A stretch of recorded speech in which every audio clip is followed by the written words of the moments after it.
3 जून 1947 में जब तक़सीम हिंद के मंसूबे का ऐलान हुआ तो पाकिस्तान के लिए कैपिटल इंतखाब करना प्रैक्टिकल और ज़रूरी फ़ैसला था। लाहौर बॉर्डर के करीब होने की वजह से हिफाजती लिहाज से ख़तरा था, जबकि ढाका कम्युनिकेशन और लॉजिस्टिक्स के मसाइल की वजह से मौजू नहीं था, और दफ़ाई नुक्ता नज़र से भी वहाँ मसाइल थे, क्योंकि वेस्ट पाकिस्तान से ईस्ट पाकिस्तान जाने के लिए कोई डायरेक्ट ज़मीनी रास्ता तो था नहीं। भारत किसी भी वक्त अपनी फ़ज़ाई हदूद वेस्ट पाकिस्तान के लिए बंद कर सकता था, जो कि उसने 1971 में की भी। इसीलिए कराची पर गौर किया गया। 21 जून 1947 को रॉयटर्स ने रिपोर्ट किया कि कराची को पाकिस्तान का दारुल हुकूमत मुंतखब कर लिया गया है। इस फैसले की बुनियादी वजह कराची का पहले से मौजूद इंफ्रास्ट्रक्चर था। यहाँ बंदरगाह, रेलवे और कम्युनिकेशन सिस्टम पहले से ही मौजूद थे, जो एक नए मुल्क के लिए फौरी तौर पर एडमिनिस्ट्रेटिव सेटअप कायम करने के लिए मददगार थे। बात इंफ्रास्ट्रक्चर होने या ना होने की नहीं, बल्कि कैपेसिटी और सिक्योरिटी की भी थी। लाहौर में बिलाशुबा बहुत सी तारीखी और शानदार इमारतें मौजूद थी, लेकिन उस वक़्त के हालात में कुछ अहम वजूहात ऐसी थी जिनकी बना पर कराची को तरजीह दी गई। लाहौर बिल्कुल सरहद पर वाक़या था।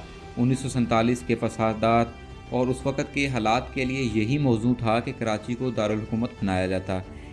एक नए मुल्क का दारुल हुकूमत सरहद के इतना करीब होना दफ़ाई लिहाज से बड़ा ख़तरा समझा जाता था, क्योंकि दुश्मन किसी भी वक्त ज़मीनी हमले से दारुल हुकूमत को निशाना बना सकता था। कराची की अहमियत कोई नई बात नहीं थी। 1729 में कराची के नाम से शुरू होने वाला ये शहर तालपुर दौर में तजारती मरकज़ बना, लेकिन इसकी असल तरक्की बरतानवी दौर हुकूमत में हुई। सर चार्ल्स नेपियर ने 1843 के बाद कराची की स्ट्रेटजिक अहमियत को समझा और सिंध का दारुल हुकूमत हैदराबाद से यहाँ मुंतकिल कर दिया। अंग्रेज़ों ने यहाँ बंदरगाह, रेलवे स्टेशन और टेलीग्राफ के सिस्टम बनाए, जिसकी बदौलत ये शहर पंजाब और सिंध की ज़रई मसनूआत को बैनुल-अक़वामी मंडियों तक पहुँचाने का अहम मरकज़ बन गया। 1936 तक कराची एक तरक्की याफ्ता इंतज़ामी और तजारती शहर बन चुका था। अगस्त 1947 में क़याम पाकिस्तान के साथ ही कराची ने दारुल हुकूमत का किरदार संभाल लिया। 7 अगस्त को मोहम्मद अली जिन्ना कराची तशरीफ़ लाए और 14 अगस्त को यहीं दस्तूर साज असम्बली का पहला इजलास हुआ, जिसमें आज़ादी का बाज़ाब्ता ऐलान किया गया।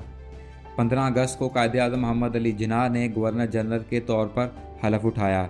इस तरह कराची अमली तौर पर पाकिस्तान का पहला दारुल हुकूमत बन गया। 1947 में कराची को इंतज़ामी ज़रूरत के तहत दारुल हुकूमत बनाया गया था, लेकिन 1948 में इसकी कानूनी हैसियत पर एक अहम बहस छिड़ गई।